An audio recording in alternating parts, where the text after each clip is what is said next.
Not super sure. We didn't go up these. We didn't. Guys, was that red ball there before? We haven't gone through here. No, we did walk through this way. Guys, On the original, when he was giving us a tour. Oh my God. I am positive that red ball is not there. We made him live out on the streets for 3 days. We made him survive in the desert. We even made him go hunt Bigfoot in the Oregon mountains. And now we've sent him on the spookiest challenge ever, as we locked your favorite lab rat in overnight at one of the most haunted places on Earth, Waverly Hills Sanatorium. Challenge start. Hey guys, you longtime viewers know that I hate ghosts. So naturally, the show sent me to one of the most haunted places in America, Waverly Hills Sanatorium. For those of you who don't know, Waverly Hills was once a hospital specially built in the first half of the 20th century for tuberculosis patients. Since treatment for TB was pretty primitive, they tried anything and everything they could to try and cure this horrible disease. Treatments included things like getting plenty of sunshine and fresh air, to more radical and extreme procedures, like having ribs removed to help ease breathing problems and heat lamp therapy. Sadly, most people who entered the halls of Waverly would not survive the ordeal, given TB's deadliness. Now, the long-abandoned hospital is allegedly home to countless ghosts and spooks, and naturally, Infographics Show wanted me to find out if there's any truth to those ghost stories, or if it's all just tall tales. I have to admit, my skepticism pretty quickly vanished. Joining me on this trip is Matt, whom you already know and can check out at matthew.scott.miller. Back on the team is Annie, who joined us for the Proctor Valley Monster Hunt, and is back again, despite being terrified of getting locked in a hospital full of ghosts. You can follow her at It's Annie Toe. Filling in our fourth spot is Tanita Morgan, Miss Oregon USA 2018 and Top 15 Miss USA 2018. You might have seen her starring as the lead in a number of films or from the reality shows Temptation Island, Masterpiece Family Empire, and Growing Up Hip Hop. You can follow her at Tanita M. As we traveled to what would be the spookiest night of our life, we sat down to get everyone's thoughts. How do you feel 24 hours from spending the night in one of the world's most haunted locations? Ecstatic. Ecstatic? Ecstatic. I'm so damn excited. Like, yeah. I've been looking forward to this since we talked about it. Like, Yeah, that's true. it's gonna be awesome. Me too. I just, after Proctor Valley, my hopes are a little down. No, that was like a baby warm-up. Yeah. This is like the major leagues. Yeah. It is supposed to be one of the most haunted places in the world. Yeah. Cool. How do you feel? Oh my God, you're so close to the camera. Is that better? Does my face just take up the whole It's because I had it zoomed in. So it was like your nose. Wow, great. Thank you. Okay. Great camera skills. Tanita, new crew member, how do Yes. you feel about being 24 hours away from spending the night in the most haunted place in the United States? I am so excited, but I'm not gonna lie, there's a part of me that is nervous.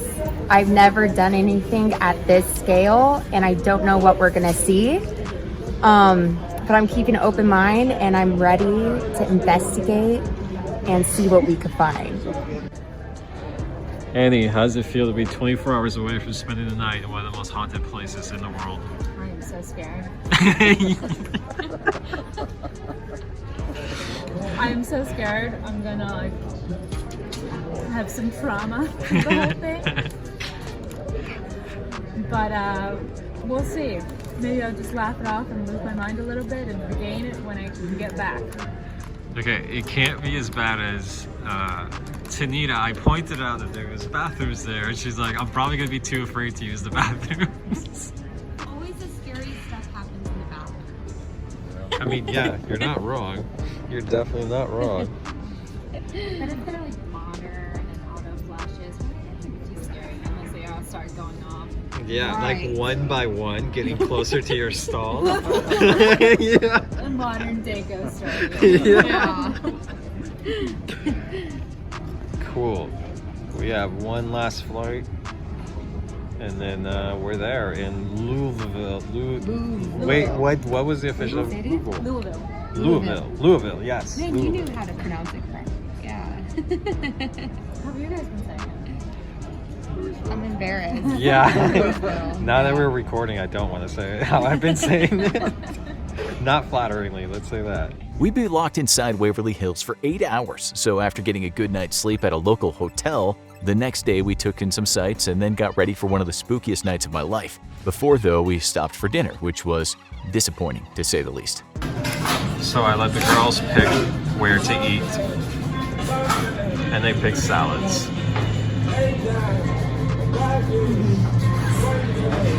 They must have plotted with the girlfriend to make sure I ate healthy during the trip. But if that was to be our last night alive before we got murdered by ghosts, salad is a pretty terrible last meal. Finally though, we were on our way. Tanita, you're like 30 minutes away from entering one of the world's most haunted places. What are your thoughts? Woo! I'm excited. This morning I was very nervous thinking about it, but since we're getting closer, I'm just excited to see all the activity and hopefully we see the creeper. Fingers crossed. The shadow demon that crawls on ceilings. Yes. He crawls on ceilings. He's hiding around corners. So I'll keep my eyes up to the ceiling to make sure that we see him. Eyes out for the creeper. Yes. Annie, 30 minutes, most haunted place in U.S. I am feeling calm, actually. I think we're gonna experience some spooky things for sure. I'm feeling we're gonna see the shadow people. We've brought some toys with us that I think are going to trigger the spirits. I'm spooked, but really, really calm. I think it's gonna be a good experience. What do you think about the creeper videos? Yeah, I'm not looking forward to that. I don't know. That's a little bit too close now. Matt, 30 minutes, Waverly Hills. How are you feeling? I'm pretty excited to go. I've been looking forward to this for like 10 years. Since I've always wanted to go to this place. So I'm excited. I definitely think we're gonna get some really good activity, and I hope it's better than Proctor Valley. Yep, that's my goal too. Yeah. All right, we'll see you inside Waverly Hills. Once we got there, we had to wait outside a gate for our tour guide / babysitter to come let us in. And the place definitely makes an immediate impression on you as you approach. It's situated atop a large hill, which is covered by trees. And today there's housing developments all around the site. But from the bottom of the hill, you can't actually see the building at all because of the tree cover. It's probably just as well because I don't think any neighbor wants a view of one of the world's most haunted places looming in their backyard. We finally got let in and had a real horror movie moment as we followed our guide up along the winding road to the sanatorium.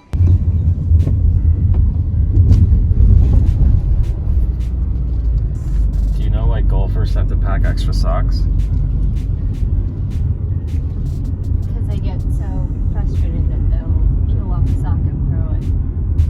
Nope, it's in case they get a hole in one.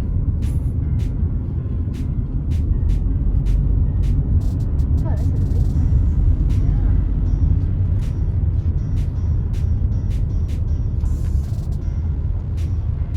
Wow. Holy shit, this place is big. Wow. Wow.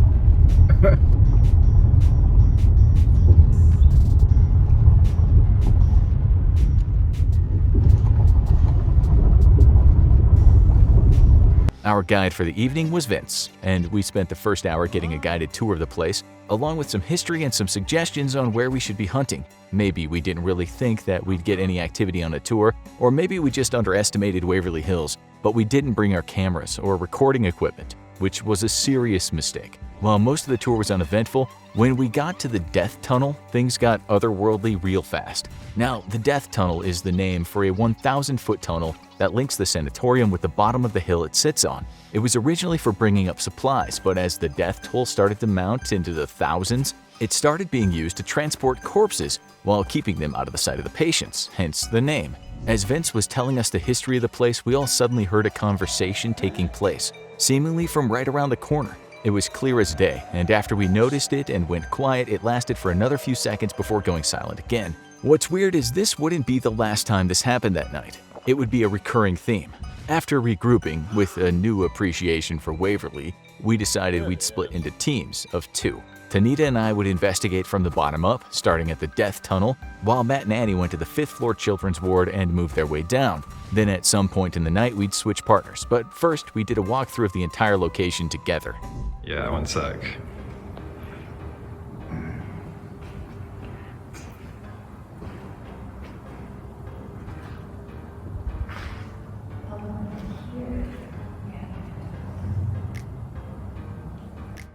As we moved through, we identified places to set up our audio recorders and 2 cameras, which would sit and record the entire night. We had no way of knowing that one of those recorders would be a magnet for activity.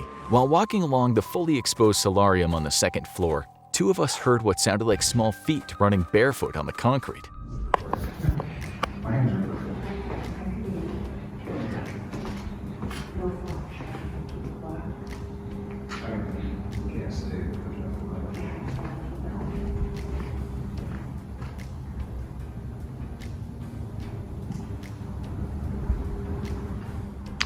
Yeah, it sounded like little feet pattering. It wasn't my, No. was it that noise? No, it sounded like bare feet.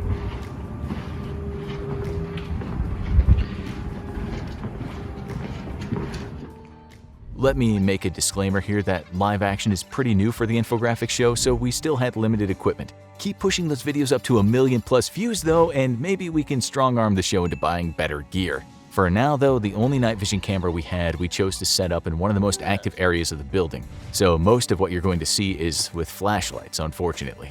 Still on the 2nd floor, Tanita and I wandered away for a moment, and as we were walking, something seemed to move the trash on the ground in the room next to me.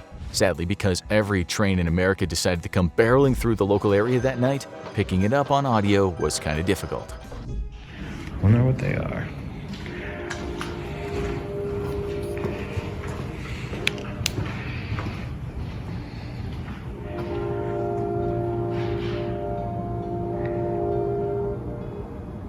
Whoa, shit. What? What?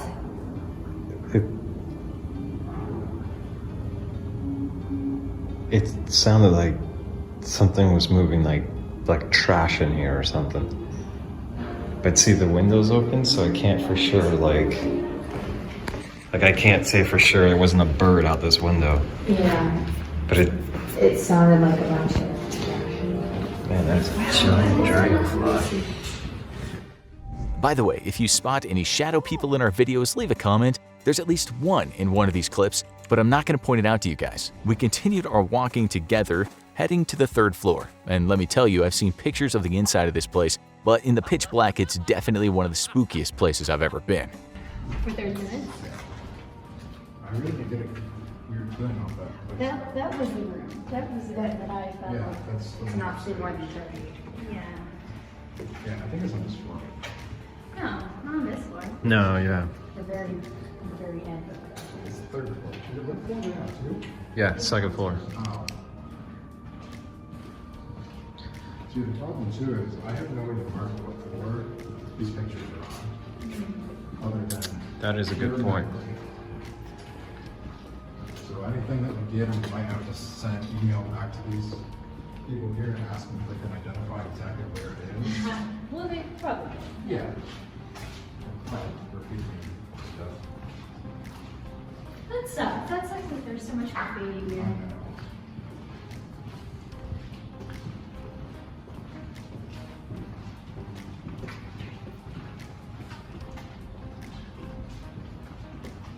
Now, before I show you this next clip, you need to know that one of the most famous pieces of paranormal activity is Timmy the Ghost. Allegedly, it's the ghost of a child who likes to play with balls, so groups often bring balls and leave them behind hoping Timmy will play with them. However, as Vince pointed out, the activity is called Timmy. There's no Timmy the Ghost, it's just random spooks who like to mess with the balls people keep leaving behind. And it seemed like one of the ghosts was inviting us to play with it.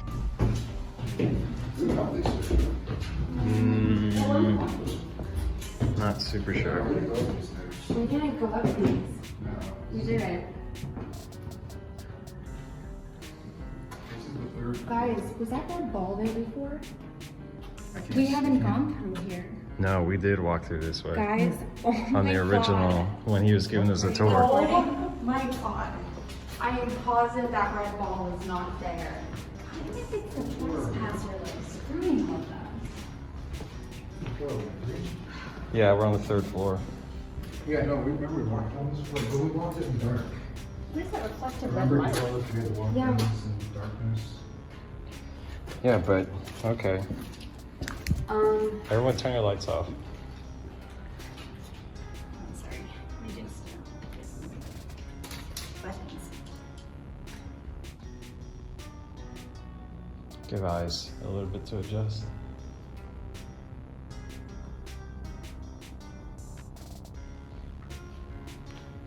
I think it was the 4th floor that we walked through with no light. I don't think we walked the 3rd floor with no light on. Because the 4th floor was where he told us that the creeper and Big Black are at, and that's why he wanted to walk through with no light. Yeah. Oh, yeah, I know the 4th floor. We walked the 3rd floor with light, and that ball wasn't there. Okay. Hold on. Hold on.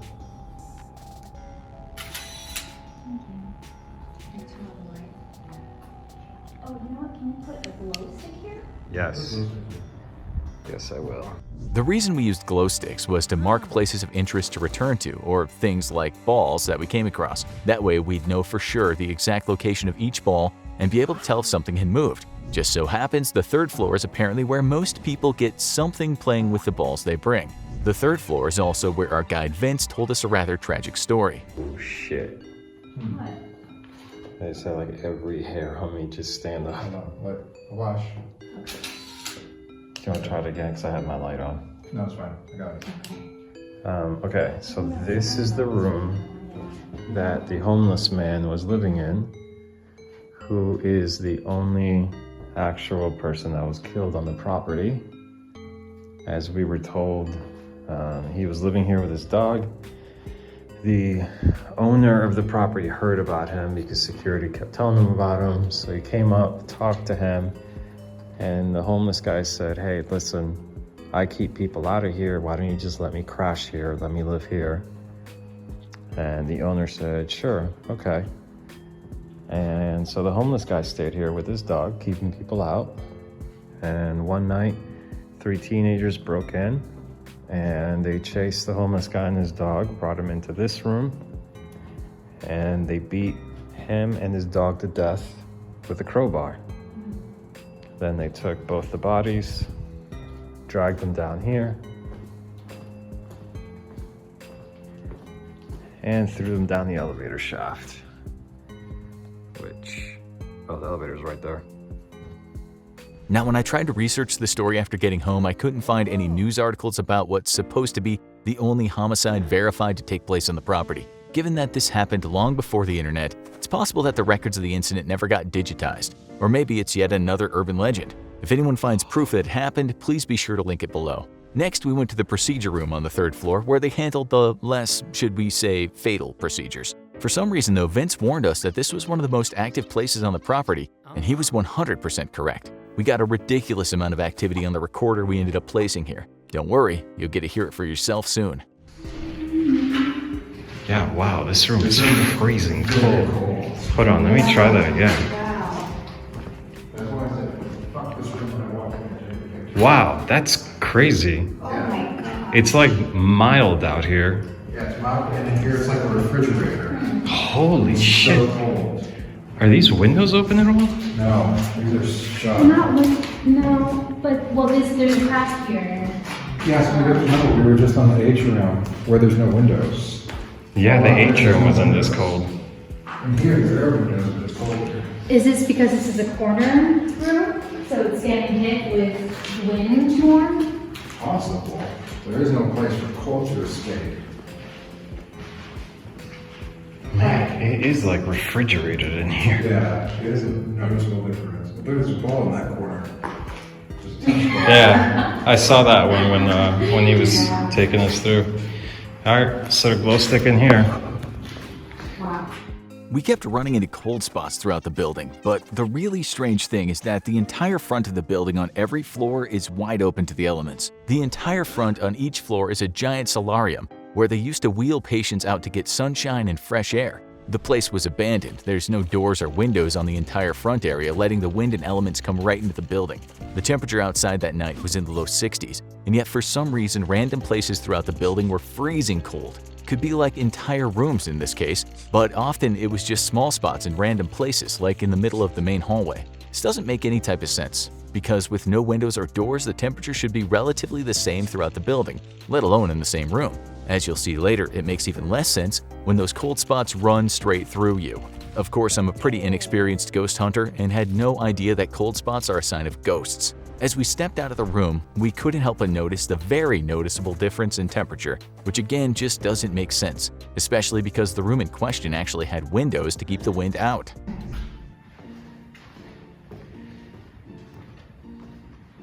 Dude, it's so much warmer out here. Like, it doesn't make sense. It's a huge difference. This room is also. This room's not as cold as that room, but it is noticeably different. It is still a bit cold, yeah. And that is old. You know what? When we go upstairs, we'll see if it... What was it? It just sounded like a Somebody's agreeing with us, maybe? Or just echoes from the past. That's just wind.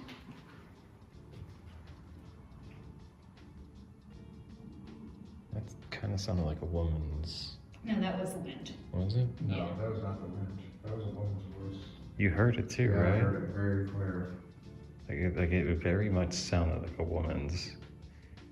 But it wasn't like a word, it was more like a "ooh," or something like that. Like an exclamation. Yeah. I thought it was the wind.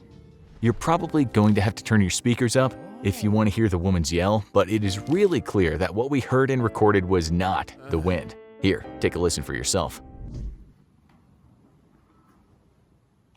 That's just wind. Let's try that again with more volume. That's just wind.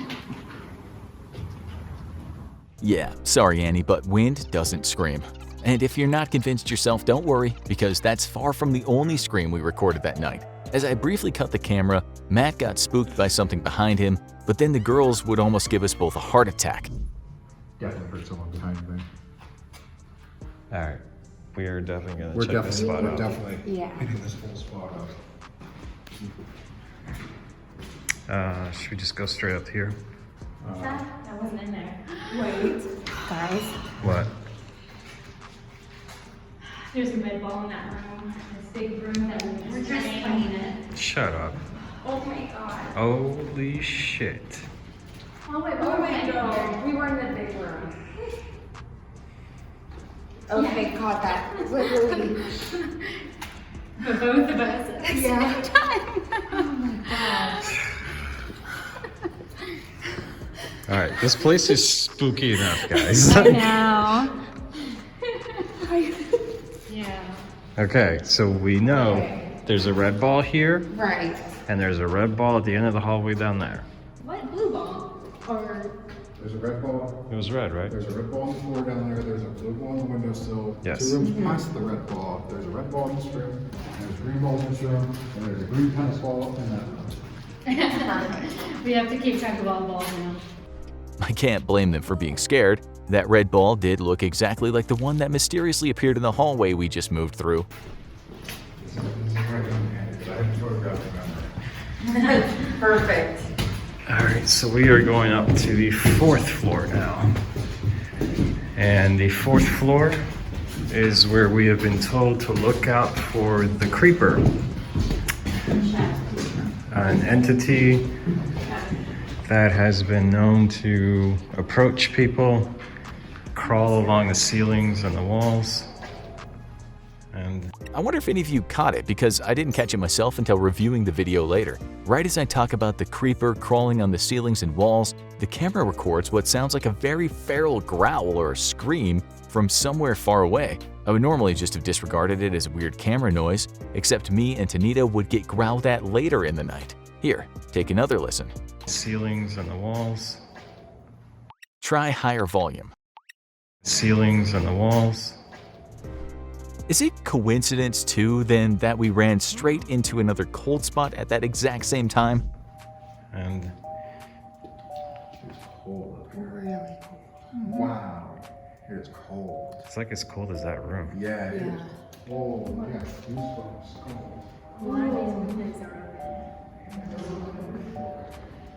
Oh.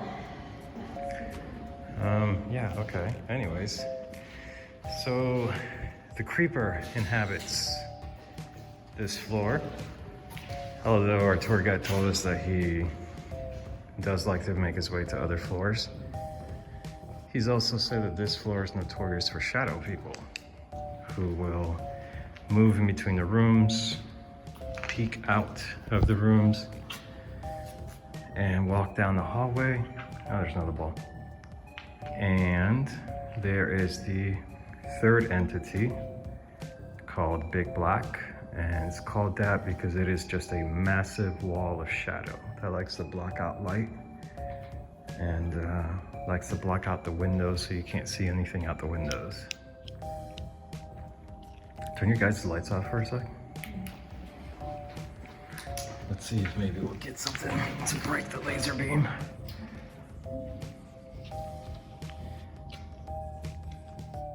Spoiler alert, nothing ever broke the beam the entire time we used it. I honestly think we had way too powerful a laser anyway. I'd seen videos of other ghost hunters using laser beams to show when shadow people broke the beams by moving through them, but when I ordered my laser for this trip, I accidentally ordered a freaking lightsaber. So I'm pretty sure any shadow person moving through my laser would have gotten chopped in half. Matt's film camera did start to malfunction on this floor though, which is strange because film cameras are pretty reliable. Vincent warned us that electronics tend to wig out, and he wasn't wrong. Pretty soon we both would run into problems with our electronics. I wonder if I just saw Big Black.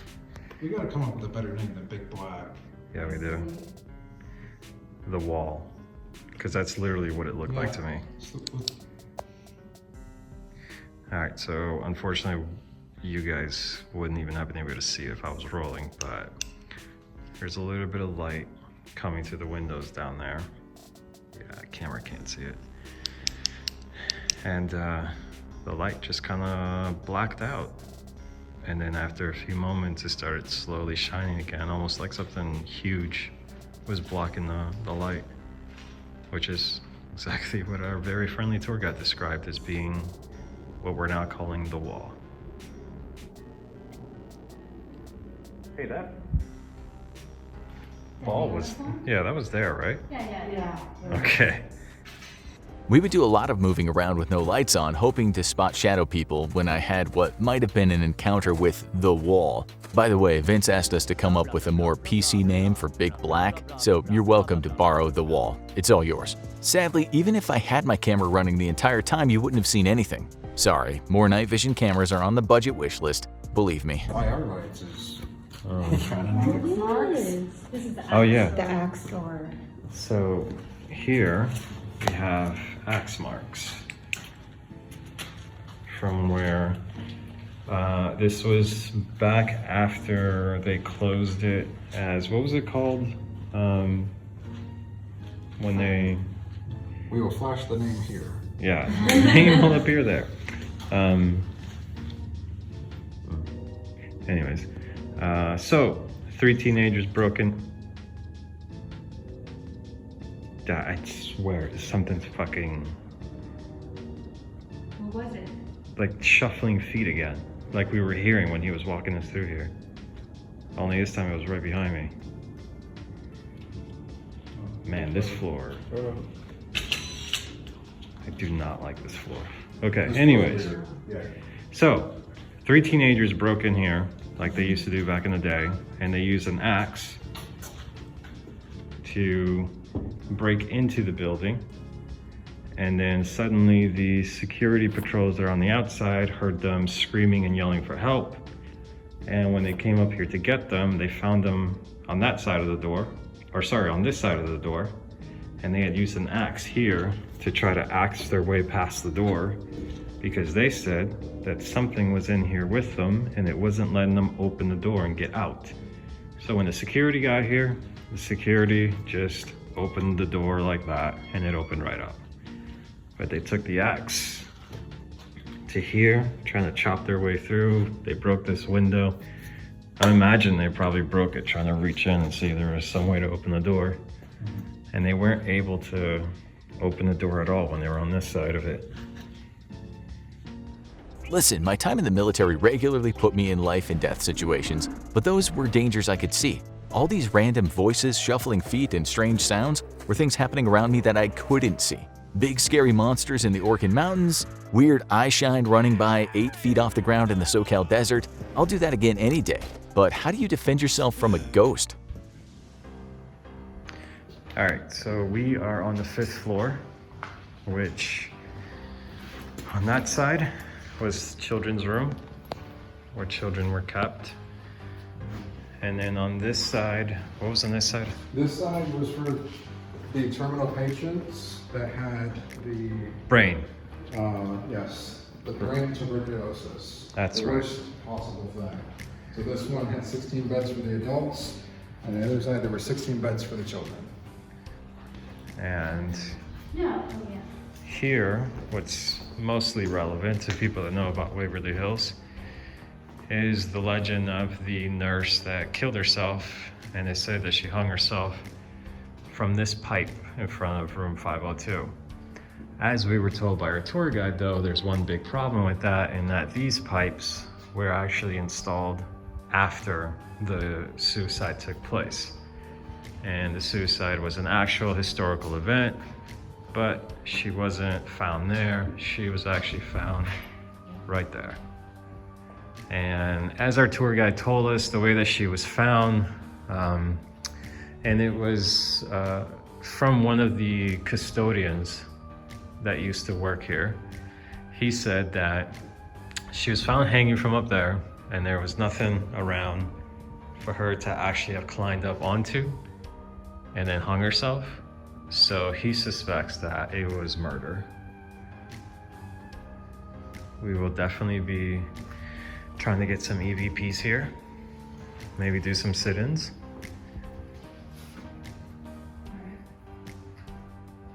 Yeah, this floor feels better. 4th floor, I don't like 4th floor. After checking out the 5th floor, we headed down to the death tunnel. Sorry about my fat finger on the lens.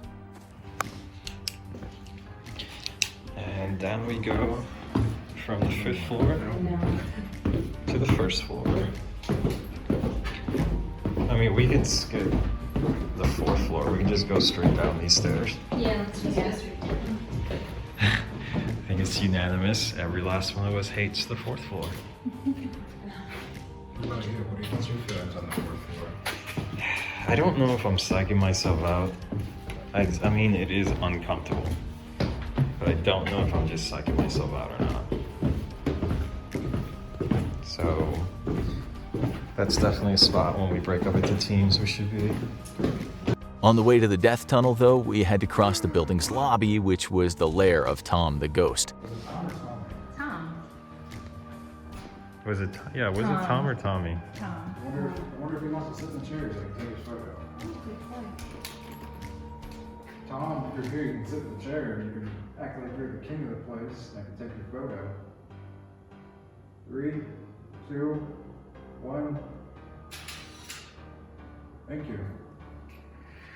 Okay, so to catch you guys up, this is the lobby where people coming to Waverly would enter. They'd come into the front doors here, which have been barred.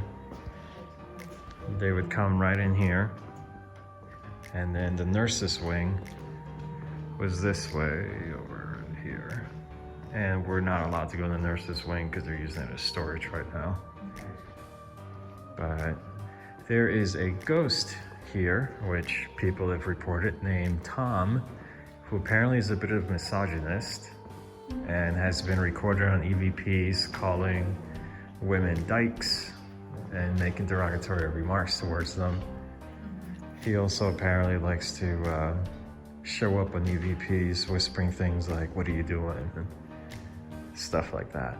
So I think we'll definitely, man, it just got so quiet in here. It's dead quiet in this room.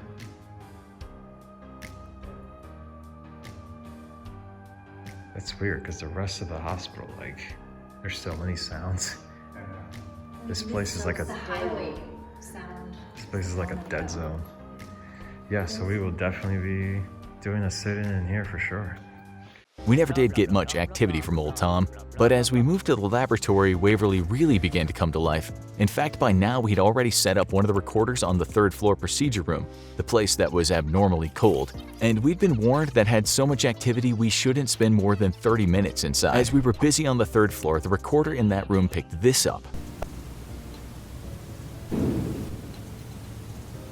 Now, we were using an H4n, which is great at picking up sound in one specific direction, but not so great as an environmental recorder, but we had to make do with what we had. This bang had been very close to the recorder for it to pick it up, and in my opinion sounds like something banging on the elevator doors right outside the room.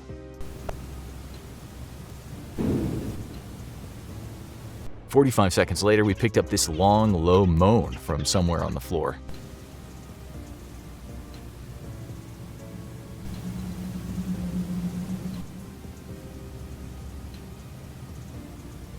This moan had to be somewhere on the same floor, or perhaps the stairwell next to the room the recorder was in. Because the H4n isn't so good at picking up ambient noise, though, it's hard to tell.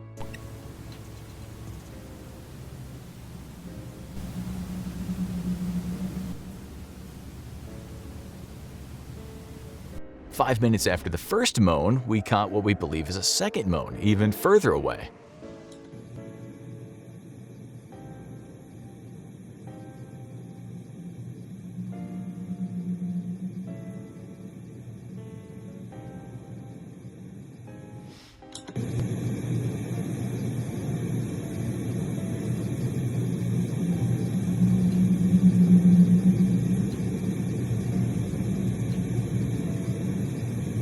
Now back to us in the laboratory. When at the same time those sounds were getting recorded, we had this weird problem with Matt's camera. So this room is the laboratory, which has been, there's a lot of dust. They just did a Halloween thing here, so that's why the walls are all painted. But this room apparently has just been opened up for the first time for people to investigate. So we are some of the first to ever come in here and check this place out. Our tour guide told us that he doesn't know if there's any paranormal activity in here because it's brand new, it's fresh. He's told us that no one's investigated this room at all. Yeah. So we'll be the first ones to investigate the laboratory. We'll be the first ones to investigate the laboratory. First photo of the laboratory. Okay.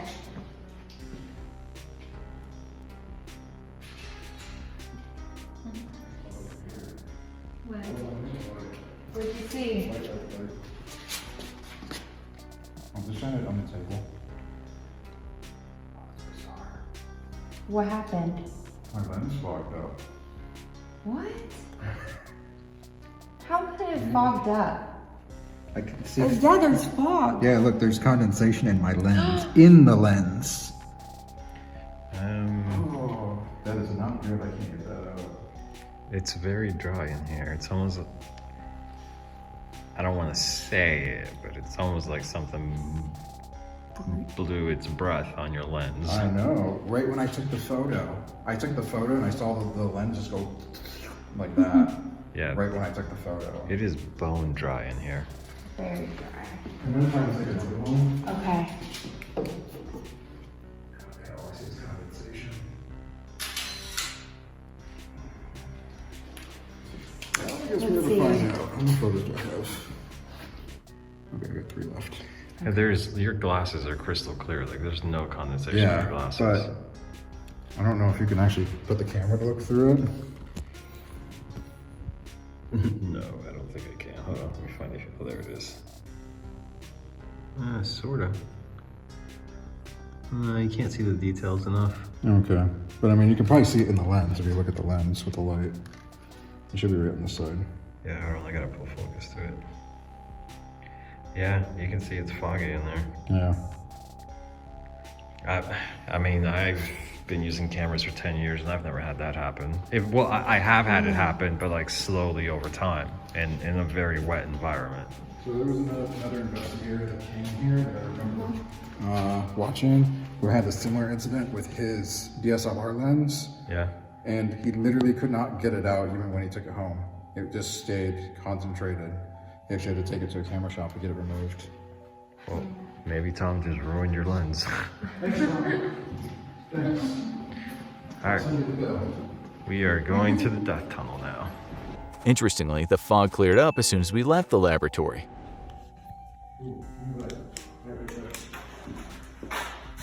It's gone. It's gone. It's gone. Completely clear. Oh, wow, it is. Yeah, it's totally gone. That is nuts. It's like something was like preventing me from taking a photo of the laboratory. That's weird. Yeah. I mean, I've used cameras in a lot of different environments. The only time I've had fog like that was when I was shooting in Oregon. And I had the camera hanging out the helicopter and I brought it in and the warmth, you know, created that fog. But the fog just dissipated like within a minute. And yeah, that's very strange. Okay, these rooms, this is the morgue. And we're not sure these tables are originals.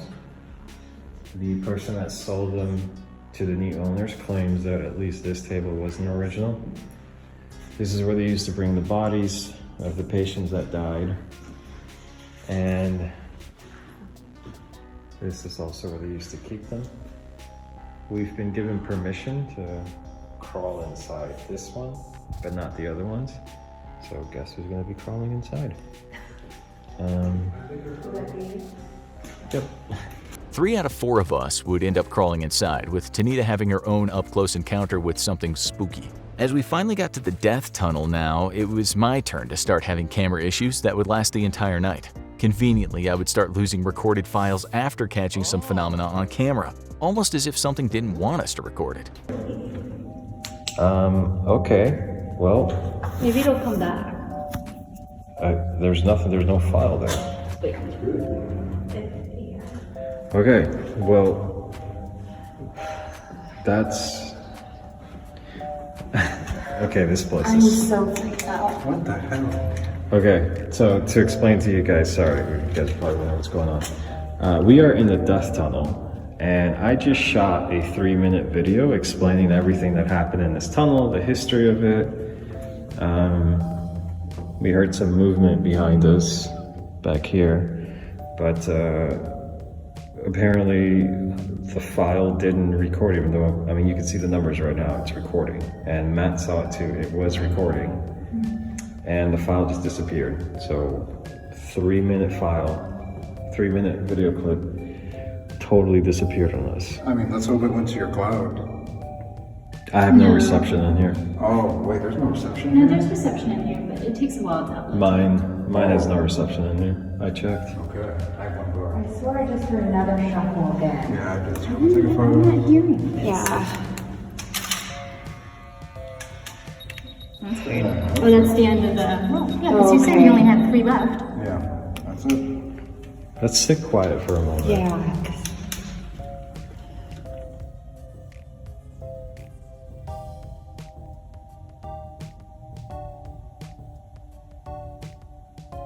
I'm not going to make you guys watch us sitting perfectly still for 2 minutes straight, but at one point 3 of us clearly heard a man speaking.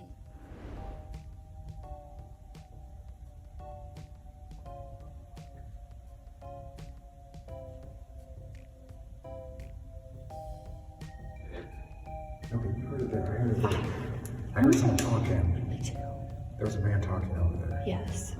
Oh, gee, I kind of assumed that was someone outside, to be honest. But There's I no one here. no, There's no one here except the one guy. I was hearing it too, but I for some reason I was just not paying attention to it. What I was hearing was not talking, but like, I don't know, some kind of sounds. Listen, I can't explain why things keep happening outside the recording range of our cameras, but I can promise you this, after this trip I'll be investing in a solid recording setup. Anyway, the talking was faint, but clear enough that I had actually been ignoring it, assuming it was just someone having a conversation outside. But then I remembered that there was nobody outside, because the only other person in that building was Vince, and this voice clearly was not his. Annie theorized that it could have been a dog howling somewhere far away, and I was starting to pick up on a pattern. I think to make herself less scared, Annie was trying to make sure she could explain everything. While we were in the death tunnel though, the recorder on the 3rd floor picked up yet another sound, this time a knocking.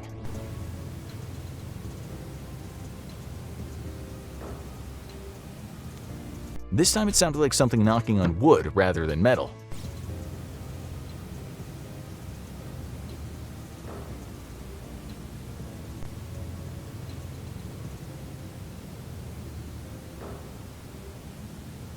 Just a few seconds after that was a more distant banging sound. This time we could tell it was nowhere near the recorder though.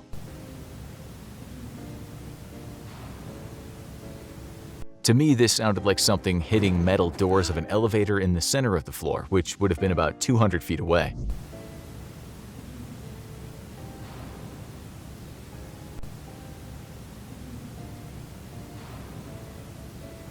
Throughout all this, Vince was in his office in the 1st floor, and we were in the death tunnel. All the outside doors were locked, so there was no chance it was someone messing around. Besides, the recorder would have picked up their footsteps and the sound of them climbing up the very loud, echoey stairs. We were now ready to split up, so Tanita and I headed to the death tunnel to work our way up, while Annie and Matt headed to the 5th floor, where they would work their way down. As we made our way into the death tunnel though, something hissed at us. It's absolutely freezing. So Tanita and I are coming to the death tunnel. And yeah, it is freezing cold in here. Further we descend the corridor. Is that a dog? What is that? Does it sound like rolling or growling? Yeah, that's what I couldn't tell. That's why I asked, was that a dog? This one's easier to hear than most. It starts right before Tanita starts speaking, but then gets drowned out by her talking. Listen to it again. Maybe bump up your volume. And yeah, it is freezing cold in here. Further we descend the corridor. All I can say is that it was very obvious to us when it happened. We ended up setting up a recorder in that spot and letting it run all night long, picking up anything that would make noise in the death tunnel. Should we walk down to compare? To the bottom, yeah. All right, so what they used to do, the death tunnel runs 1,000 feet from the bottom of the hill up to Waverly, but after the place was abandoned, it got flooded and a lot of it got buried. So they've unburied about 500 feet. Do you want to go in front? Yeah. Okay, I'll go in front. We're descending down the death tunnel. At the height of the pandemic, the tuberculosis pandemic or epidemic, in order to not demoralize the other patients, they would bring the bodies down here and they would ride. There used to be rails on here, and the bodies would get taken down on a cart. Did you catch Tanita whirling around to make sure I was still right behind her? Watch it again. On here, and the bodies would get taken down on a cart. I wouldn't want to be descending down that tunnel alone either.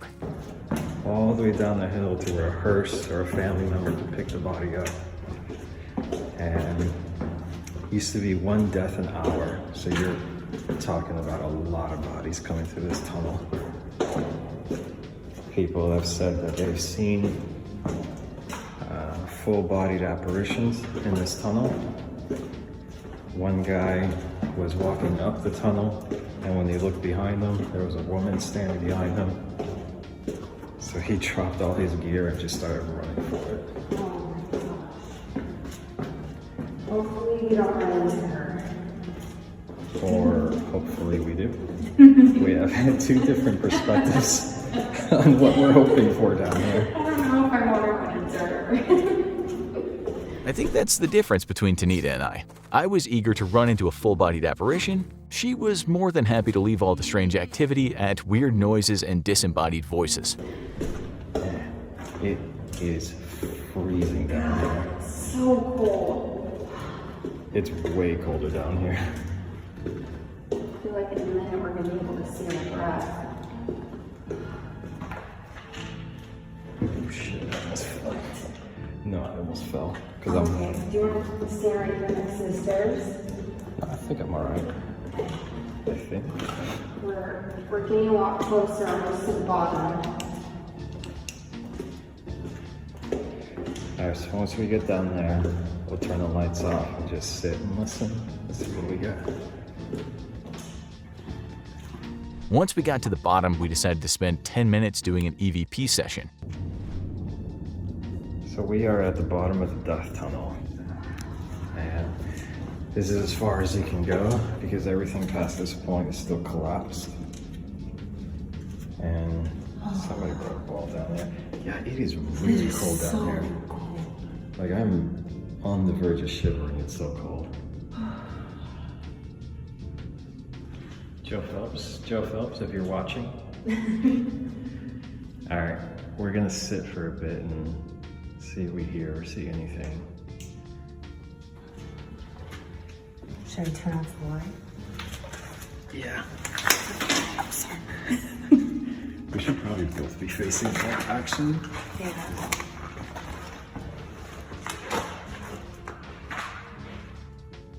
All right, lights off.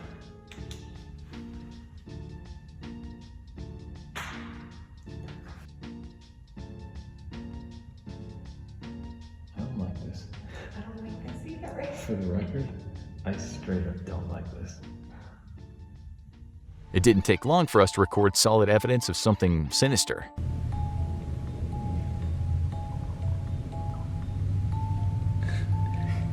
I can hear your stomach. It's so quiet, I can hear your stomach gurgle. If anything was haunted in Waverly's death tunnel, I think it was Tanita's digestive system because it kept trying to communicate with us.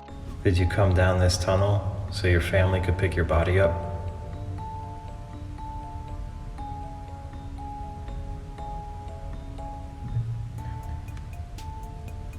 There's your burp.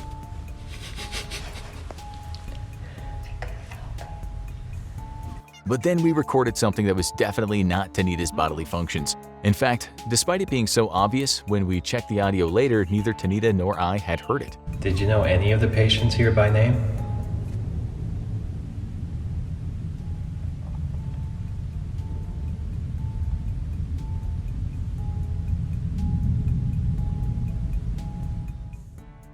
I have no explanation for this recording nor why we didn't hear it, even though it's so obvious. Here, listen again, it's toward the end of the clip.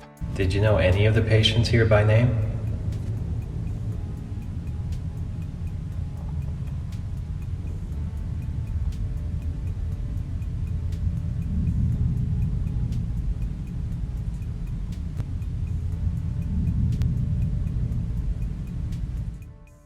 We were used to hearing distant sounds from the city getting amplified by the tunnel, but this seems like not any of that. After 10 minutes, we decided to head back up and sit for another session at the top of the tunnel this time. Do not like this corner here. I'm just hearing a man talking and a shuffling. I don't. Yeah, sure. I'll sit closest to the danger. Even though I mean this is really that complicated even. What was that? Oh. Yeah, something gives you a push. I hope you catch me. Alright, we're gonna sit here for a little bit and see if we hear or see anything. We soon picked up audio evidence of something familiar.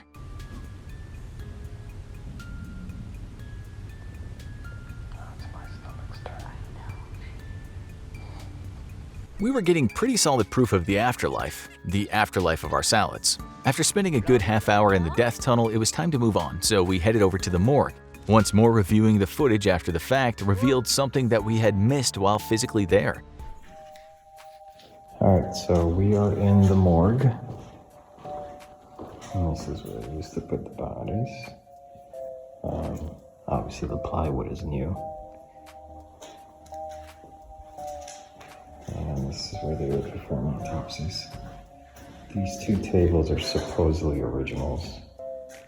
They were bought from a local funeral home, which says that they bought it from Waverly when it first shut down. And underneath this gurney is where our tour guide told us that he found that lady that had split out, or that had not wanted to be part of the group, wanted to be by herself. And something was preventing her from walking out this door. It kept shoving her backwards, so they found her curled up in the fetal position underneath here. So, Tanita and I are going to... Did you catch it at the end? Listen again. Okay. So, Tanita and I are going to... It's a short, sharp yell, very clearly a male's voice. Yeah. So, Tanita and I are going to... Honestly, I can't explain why we were picking up sounds on camera that we never heard in person, but later that night, Annie and Matt would end up recording probably one of the most hair-raising pieces of evidence that they too completely missed when they were filming. Chill out here for a little bit. It is really cold in here. How would you say it is out there compared to in here? Oh, in there? Easily like a good 8 to 10 degrees. Yeah. Trying to see if it feels... Oh, yeah. Yeah, are these windows open? Because it's definitely colder in this room than it is in the hallway. Yeah, same with these. Oh yeah, so this is the elevator that they would bring the bodies down from the operating room. They performed a, what was the procedure? I cannot remember the name of the procedure. What they would basically do is they remove most of the ribs to try to make it easier for the diseased lungs to breathe. There was a 5% chance survival rate. Yes, it was literally an act of desperation. Right. And then when they would fail, or when people died, they would take the elevator up from the 5th floor, or the 4th and 3rd floors, come down here, and the patients would never actually see the dead bodies. Yeah, it is so much, like, come step out here. Like, it's still cold out here, but now Wow. step through the door. It's immediately colder. Just a complete chill. Okay. Do you want to go in? Should I? Do you want to? If not, I will. Okay, I'll go in. Yeah? Yeah. All right, we finally found someone as brave as a challenge guy. Does it slide out, or do I just need to get in there? The slab slides out.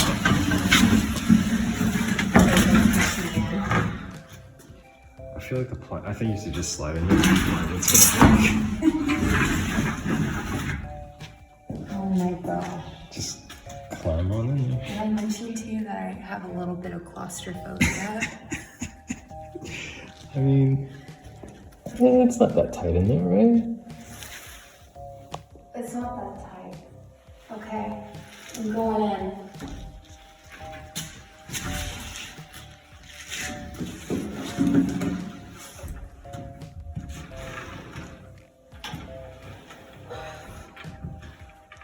Oh my gosh, it is so freezing in here. Is it colder in there than It that? is so much colder. I'm literally shivering. Oh my gosh. Wow. Ladies and gentlemen, Tanita Morgan, Miss Oregon, and scared of nothing except... Okay. I'm gonna sit right out here. Oh, there's a gnarly cockroach out here. What? It's dead. Okay. I'm gonna sit out here and let's go lights out. All right, lights out. By the way, there's an infrared security camera right there, so Vince is probably totally watching us. Okay. I would be too. Just to laugh at us.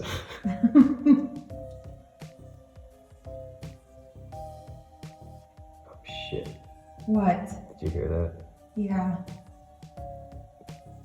It sounded like labored breathing. Josh, whatever you do not leave me in here. I will not leave you in there.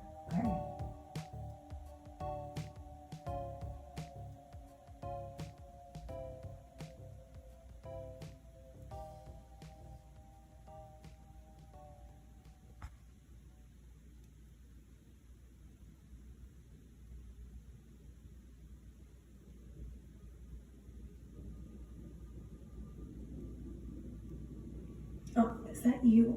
Doing what? Oh my god, it sounds like literally something's breathing in here. Oh my god, what is that? What is that? What happened? What's I going on? literally just heard something like scratching. It sounded like... Oh my god. Let me see, there's something out here, maybe a rat or something. No, there's nothing out here.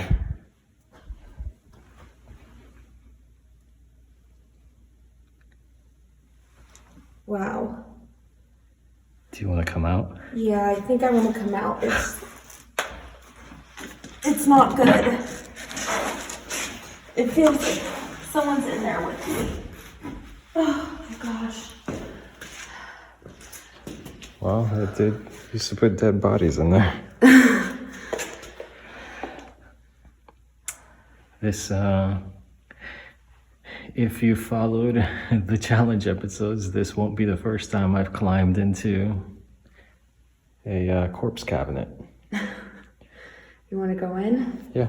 Okay. So what happens next is strange because while I was watching Tanita climb into the cabinet, it was obvious she was really cold and on the verge of shivering, but my experience was completely different. Okay, you're going in? You said it was cold in here? Yeah. It's warm. Freezing. It's warm. It's warm? Yeah. It's actually better than out there. I'm checking to see if there's maybe any rats or creepy crawlies that you heard. Okay. Oh, there's a penny. Oh, there's a penny? That's good luck. Nah, there's nothing in here. Oh, there's a quarter. Man, you're just hitting the lottery. I wonder if it's an old quarter. Let's see. Nah, 2002. Oh, okay. All right. How you feeling there? Comfy? You know, it's not that bad. It's not cold in here at all. That is so weird. Yeah, like it's Are you being serious? I'm being very serious. Like I could see that you were about to shiver. I feel actually warmer in here than out there. I don't know. Let's go lights out. See if it's cold in here or something. Now, it's possible that Tanita's body heat warmed up the cabinet so I no longer felt as cold as she did, but I had a hard time believing her body heat could really elevate the temperature from her being on the verge of shivering to me feeling perfectly warm and toasty. It was actually so comfortable in there that I have to admit I almost fell asleep. But then we started hearing a conversation taking place somewhere outside the morgue.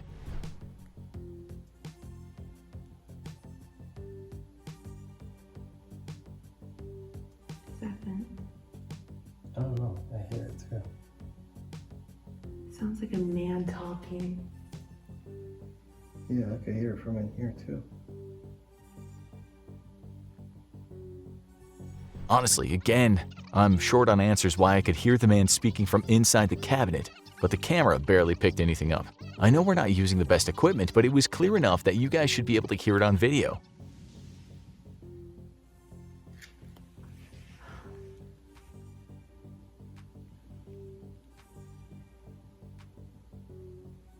I hear that. Sounds like a guy talking. You have the walkie-talkie? Yeah. Ask Matt if he's on the first or second floor. And remember, key it, hold it for like 2 seconds and then speak. I was about to say, I don't know how to use this thing. Let me see.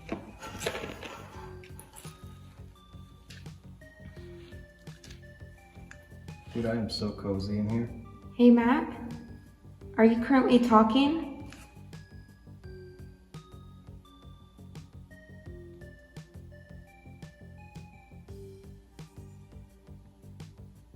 It turned green, but no one said anything.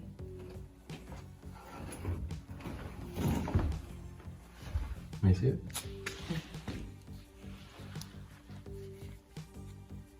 We're still on the right channel. Yep, channel 10. Hey Matt, hey, Annie, can you hear us?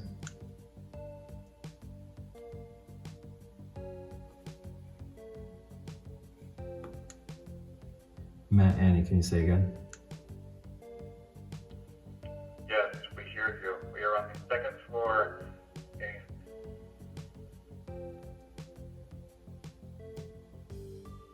We're in the second floor in Lois and Audrey's room. We tried to contact you about 10 minutes ago to tell you we were moving, but we had no communication.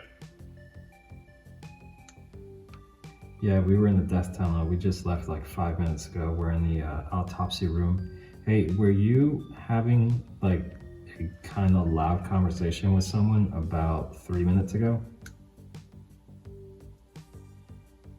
It's possible about 1 to 2 minutes before you contacted us.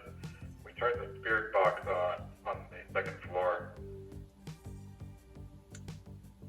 No, it wasn't. I know what that sounds like. It sounded, we both thought maybe it was you because it was a man's voice and it was carrying on like a full one-sided conversation. Like it sounded far but loud.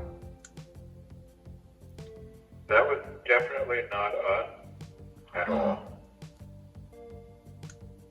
Okay. I'm currently inside the corpse cabinet, by the way. And oh shit, I just found a hair. Look at that. There's a hair stuck here. My God, and that's not mine. Copy. Just to give you guys an update, while we were on the 5th floor, we heard a very loud bang come from the 4th floor. It sounded like a door slammed. Alright, we're gonna set up a camera here. Tanita kind of had a bad experience in here, so we're gonna set up my camera in here and let it run, and then we're gonna move to the second floor.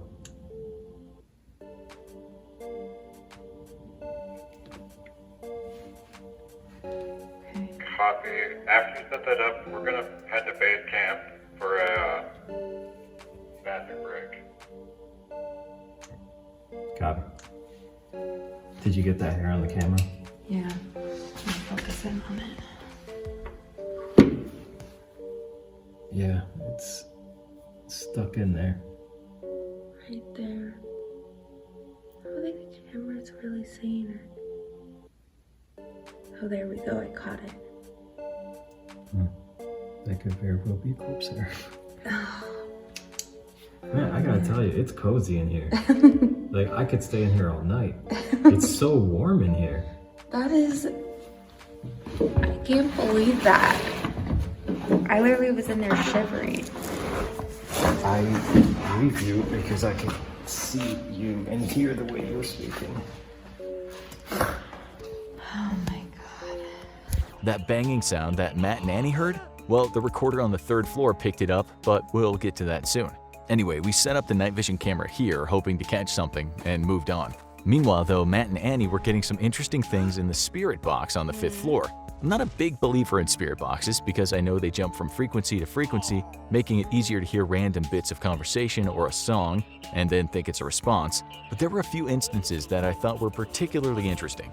If the spirit box is rapidly jumping through radio frequencies, then it should be extremely difficult for coherent sentences to be formed, let alone for that sentence to sound like it comes from the same person, yet that's exactly what they found. Sounds to us like that's a very clear male voice saying, "What is the problem?" It's not perfect, but with the ghost box jumping through frequencies faster than once a second, it simply shouldn't be possible for the same voice to be picked up across various frequencies. That would take multiple frequencies to all be broadcasting the exact same voice at the same time.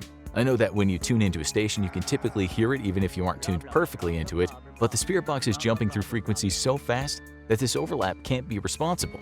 Listen to it again. I'm still not saying I'm a full believer in the spirit box, but when long sentences pop up, it's very curious indeed. Another impressive recording was what sounded like a male voice with a warning. Listen to it again before I tell you what it sounds like to us. To us, it sounds very much like a man saying, "Guard the keys," certainly something that doesn't sound out of place for a sanatorium employee to be saying. Another interesting recording seems like a man pleading. In my opinion, not as impressive as the previous two, but you really have to ask yourself, who's broadcasting someone saying, "Stop it"? It's clearly not part of a song being played by a radio station. Could it be from a commercial? Possible.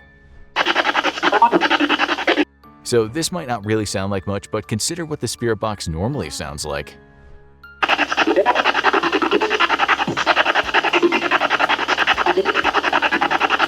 Pure gibberish, completely unintelligible. You can hear the tiny bits and pieces of radio stations coming through, but what you're not hearing is anything remotely as coherent as the recordings we just played for you. Again, I'm still skeptical about spirit boxes, but it's an interesting point to consider. At the end of their spirit box session, Matt and Annie both heard a banging sound from underneath them.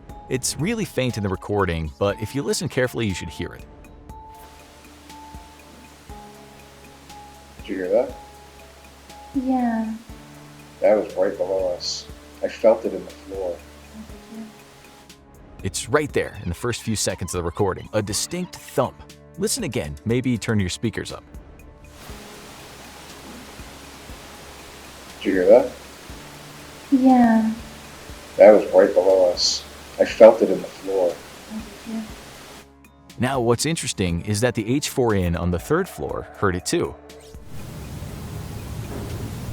Matt might have been right, something was banging right below them, and loud enough for it to be picked up on the 3rd floor, but not loud enough for Tanita and I on the 2nd floor to hear it. Meanwhile, Tanita and I worked our way through the lobby, where we tried to contact Tom, the misogynist ghost. Sadly, he didn't want to play, so we kept moving through to the vault where I'd end up having a pretty hair-raising encounter.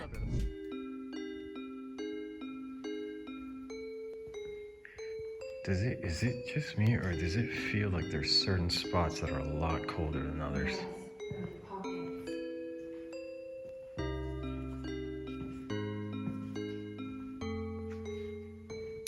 Keep hearing sounds from the nurse's wing.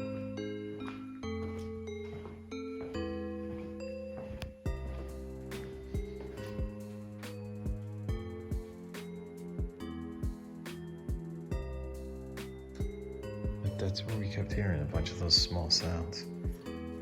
Yeah, it was coming from here, either here or here. I'm guessing here.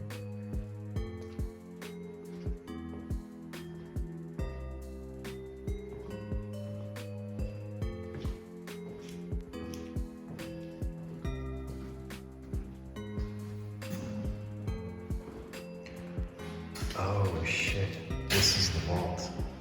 Oh my god.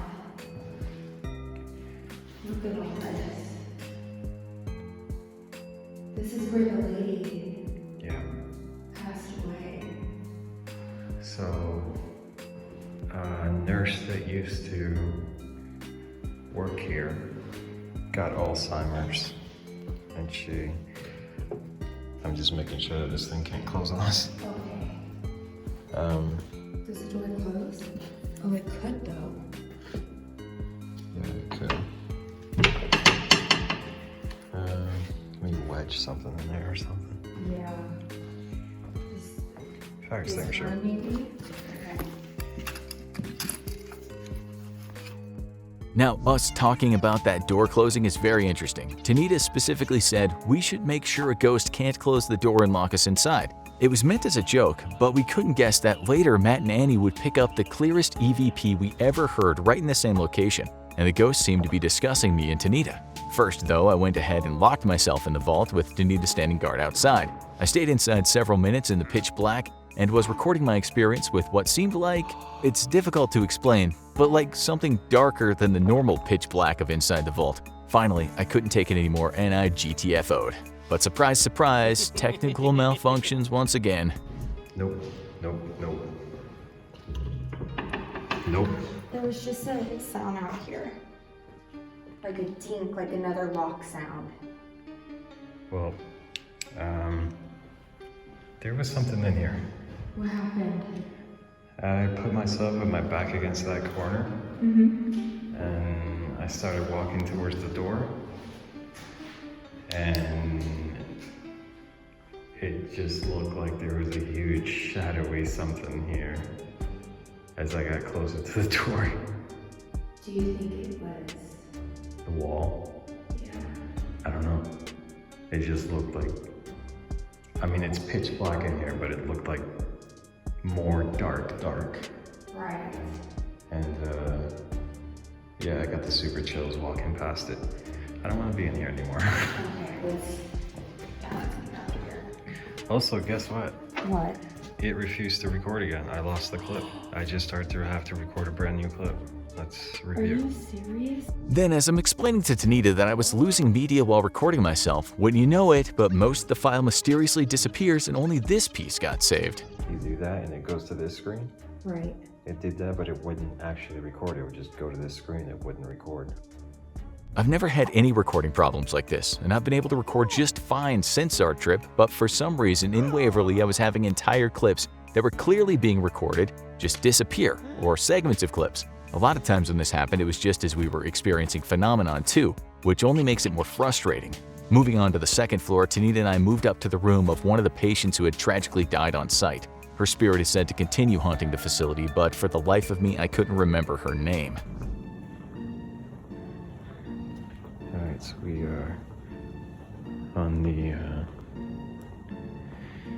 solarium, and this is Louise's room. Gonna light it up a little bit for you guys.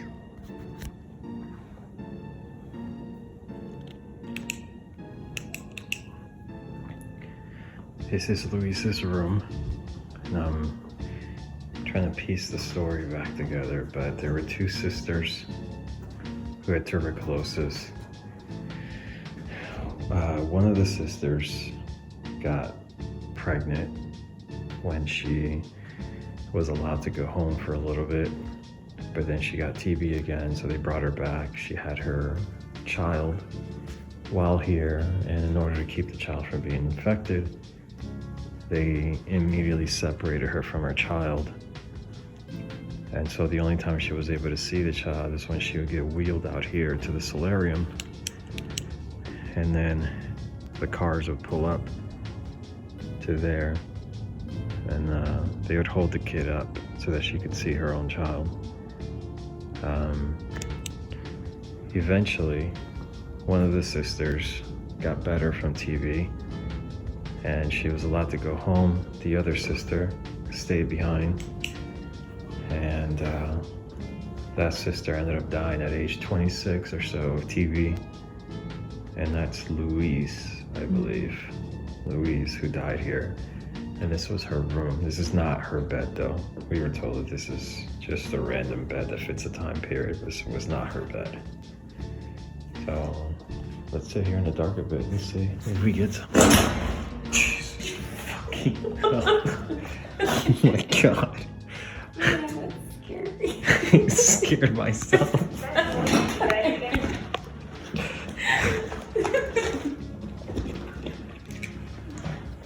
Yes, and I do not want to talk about it.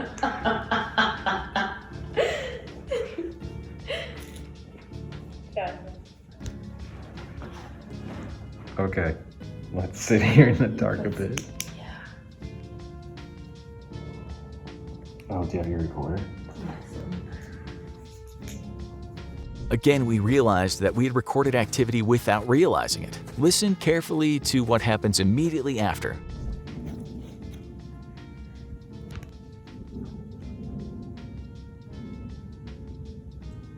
We are recording. Hear that metallic banging sound? Because we didn't when we were physically there, and interestingly, the third floor recorder never picked it up either. Even more interesting, the sounds die off as soon as Tanita starts recording. After a few minutes of trying to record EVPs with no success, we thought we noticed something outside the room, something like a patch of darkness that was just a little darker than normal. This would lead to the most hair-raising experience of the night. We're still lights out, so you're not going to see much, but believe me, you'll hear it.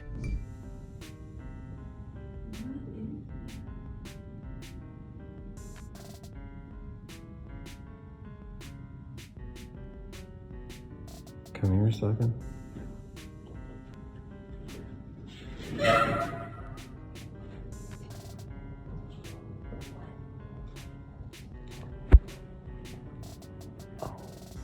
Do you see anything? Left? Or at the very end?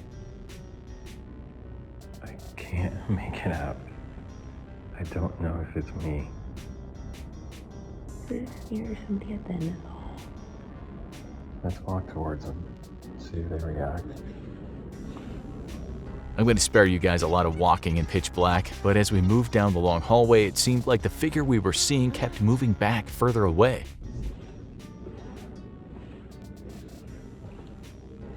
it was right here, right? Yeah. It was right here. Is this where Matt saw the figure earlier too? I don't know. I don't remember. But yeah, he did see it behind us when we passed through here.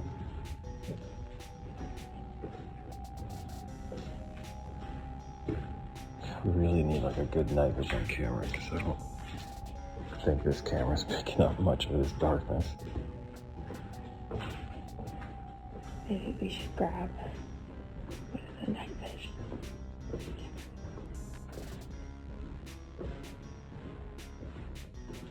That was weird. I saw exactly what you were talking about. This isn't was it the third floor where the homeless guy was? I think it was the third floor. Yeah, it's not this room. Yeah. Let's go up to the third floor. Okay. Holy shit, there are like pockets of intense cold here. It doesn't make any sense why there'd be only pockets.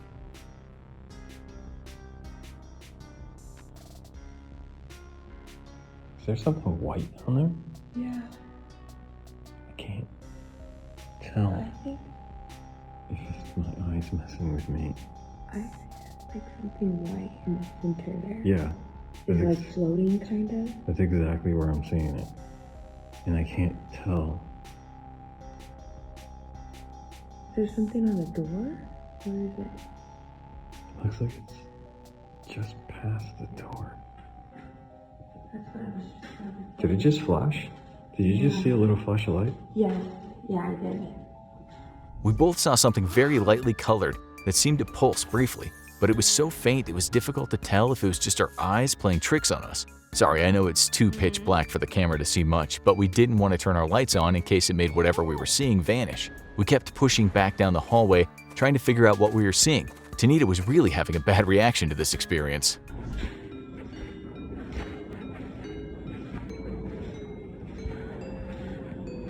I really don't like it down here.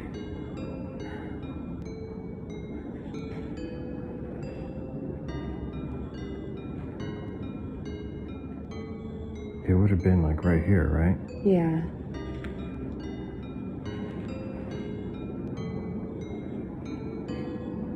Are you okay? You are like... Are you okay? I don't feel good. Okay, let's go lights on.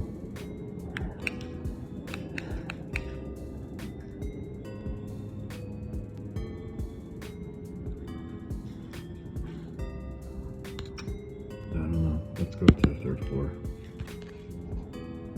I'd seen Tanita be pretty brave this entire time, but she was having a really bad reaction to us just being in this specific area. She was looking borderline sick, so I decided we should just get out of there. So we turned around and I turned off the camera, which I will regret forever. Luckily, Tanita had accidentally pocketed her recorder while it was still running to capture what happened next as we walked away. This is going to be a little painful because you have to play it loud to catch it.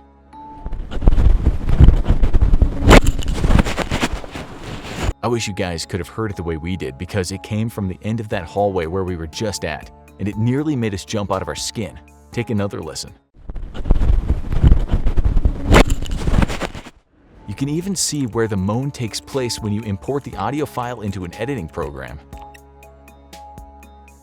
But don't worry because Matt and Annie were in the laboratory by now and just happened to be recording at the same time, clearly picking up the moan from below. They immediately radioed us, but we had accidentally left our walkie-talkie behind. Plus, we were pretty shaken up to be honest and needed a few minutes to recover.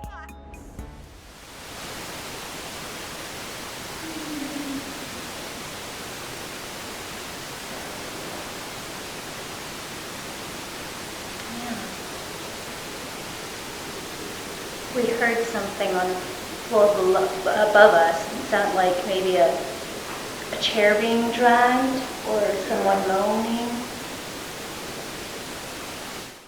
We cleaned it up best we could, and it's still pretty impressive and ghastly. Compare the two versions yourself.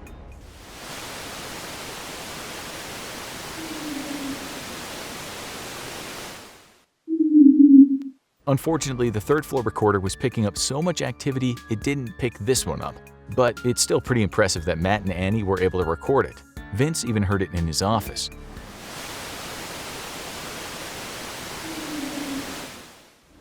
We went back to get the walkie-talkie to see if the other team had heard the moan.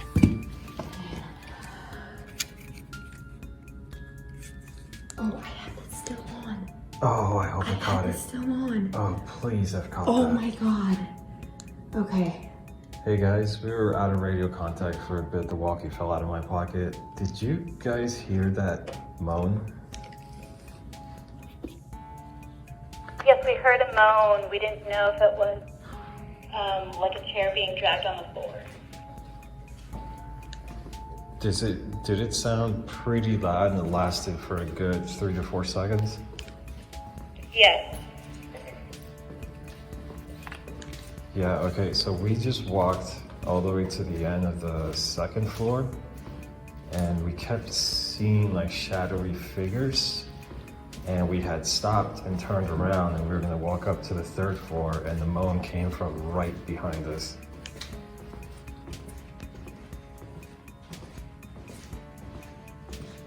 We heard some footsteps above us, so that might have been you guys then. How long ago? Was at 1:47. What time is it now?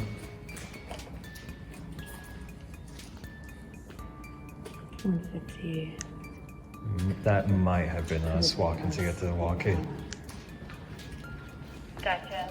I feel like we're walking really lightly though.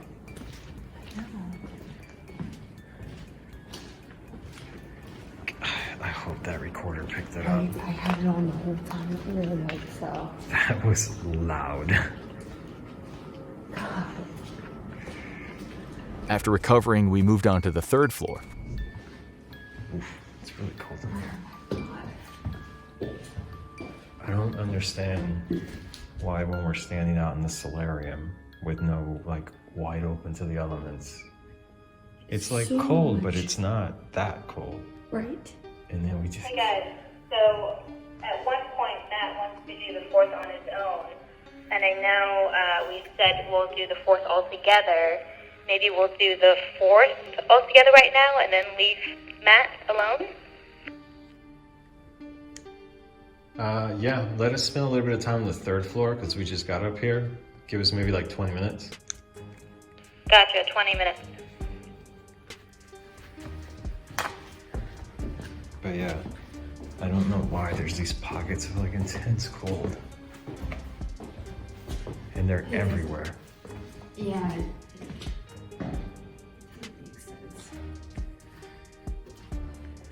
Okay, so we are on the third floor. And this is where the homeless man used to live. He got murdered in this room. Him and his dog were beaten to death with crowbars. And then the body, both the dog and the man, were dragged to this elevator shaft which used to be open and got thrown into the... Okay, those stupid shovels just scared the crap out of me because I thought it was a head as I walked past. The place was really starting to wear on everyone's nerves, I think. See what your finger at, Snake? Holy shit, did you feel that? Oh, what? I didn't feel It's so cold in here. Oh my god. I hate to keep saying Oh, it. I could just feel that chill. Yeah. All right. Let's go lights out and try to communicate.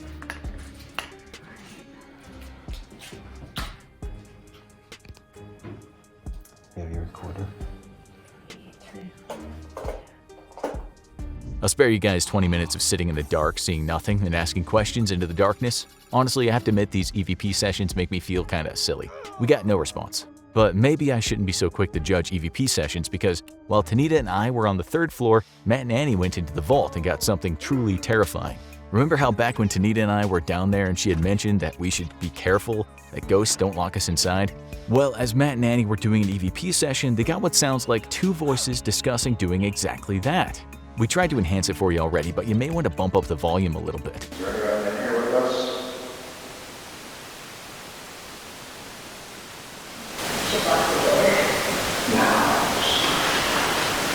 Matt said that he didn't hear anything when he was physically there, and yet it's clear that there are two voices here that don't belong to anybody on the team, and clearly wasn't Vince's voice. Plus, remember how tiny that vault is. It'd be impossible for someone to hide and prank us.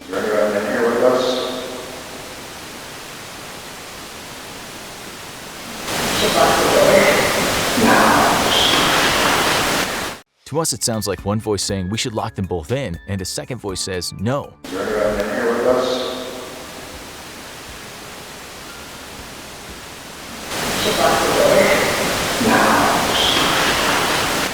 Kind of sounds like there's more after the no, but it's unintelligible. Thing is, it doesn't even matter what the voices are saying or if they're intelligible, because here we had undeniable proof that we were not alone in that hospital. And there was simply no way for two individuals to hide from Matt and Annie in that vault that was barely 12 feet by 12 feet. Back on the third floor, Tanita and I made our way to the procedure room.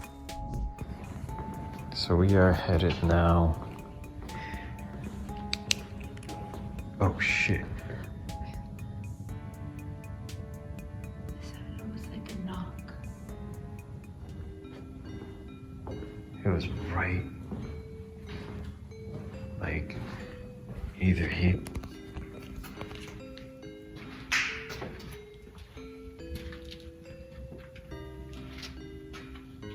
Okay. It sounded like it was right here. Almost like it was knocking on the door that used to be here. Or like maybe it was quickly Opening something. Yeah. There is a door here. But no. That is a candy. It's been stepped on. No, this wasn't it. Yeah, that was. This door can't move.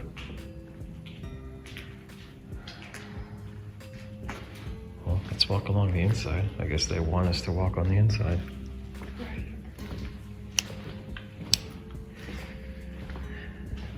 All right, we are moving towards the procedure room. I thought I just heard a little bit of a shuffle in that room right there. Oh man, my fat finger's been over the lens.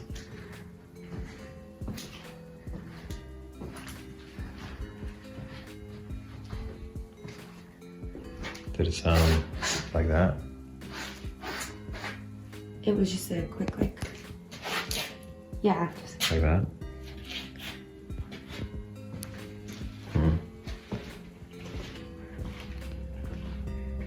I don't know, I was talking so I didn't notice.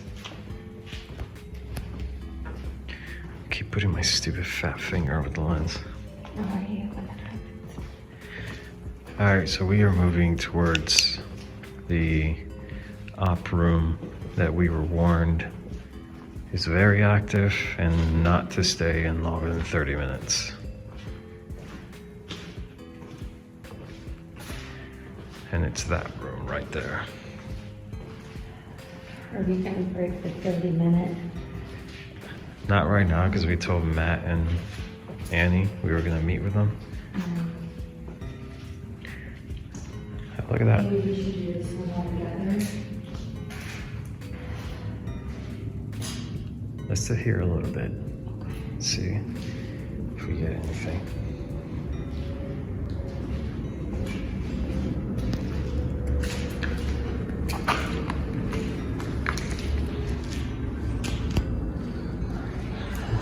It is cold in here.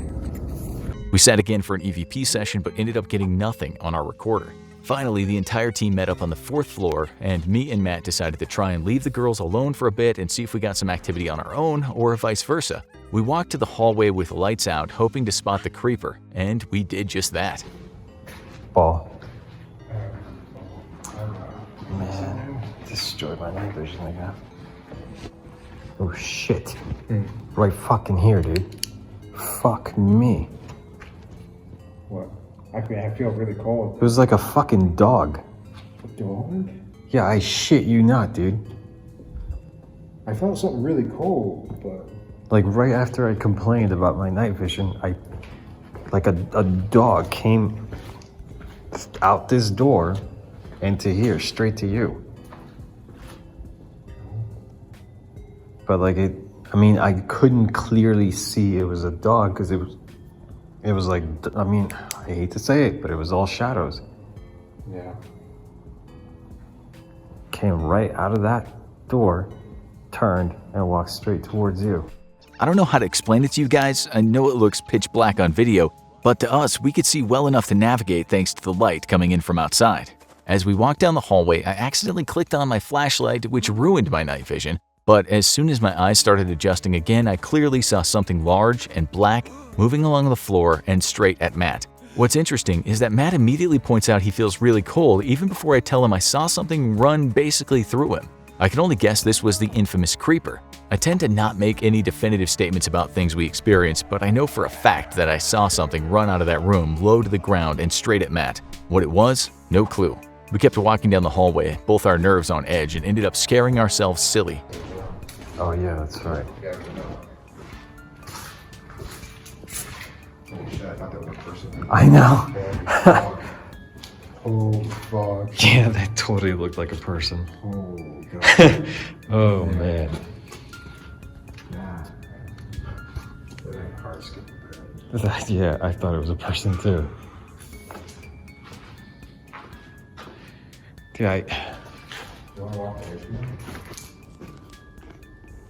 You want the atrium back? yeah, sure. When we got back to the girls, we recapped our experiences in that hallway and they let us know about the sounds they heard outside the room. We were all pretty tired at this point and nerves were definitely starting to get frayed. Regardless though, we split up again with us swapping partners for one last sweep of the building. Other than Matt and Tanita getting some knocks in the death tunnel though, the final hour we had was relatively uneventful. We wanted to be courteous and make sure we got out of there by our 4 a.m. deadline, so we gathered up all our equipment and packed up to head out. Once we got off the property, Matt wanted to sage everyone to make sure we were cleansed of anything negative that might have attached itself to us. We weren't rolling any cameras because, to be honest, we were exhausted and didn't really think we needed to, and for the second time that night, I regret the decision deeply. Matt had a theory that a lot of the activity seemed to be centered around wherever I was because he and Annie were only getting a fraction of the activity that Tanita and I were. I didn't pay much attention to it, thinking it was ridiculous. After Matt saged himself, then Annie, then Tanita, he turned to me, and I can only describe what happened next because there were no cameras rolling. As Matt began saging me, he brought it up to my head, and the moment he did that, I saw a bright white light dash across my vision, bright enough to leave a visible streak of light behind that slowly faded away. At the exact same time as I yelled out in surprise, Tanita and Matt both saw a white jellyfish-like thing, their description, come out of my head and go into the sky. We don't have any proof of this, and frankly, you don't really have to believe me if you don't want to. In fact, you don't have to believe anything in this episode, that's your right. But I know what we experienced that night, and I know that I'm not interested in sensationalizing anything for views. Before the trip, I'd warned the show that if nothing happened, they'd just have to have a boring episode of us exploring a decrepit old hospital. So, if you're skeptical and you have every right to be, then I challenge you to go ahead and fly to Kentucky and spend one night inside Waverly Hills. I'm willing to bet that after you experience a night of moans, knocks, shadow people, random equipment malfunctions, and massive dark entities darker than the pitch black around you looming over you, you'll be singing a different tune. I should know because I went into this a skeptic. Now hurry up and get this video over 1 million views so we can come back with much better equipment. Ready for more strangeness? Check out the insane story of what we found hunting Bigfoot, or click this other video instead.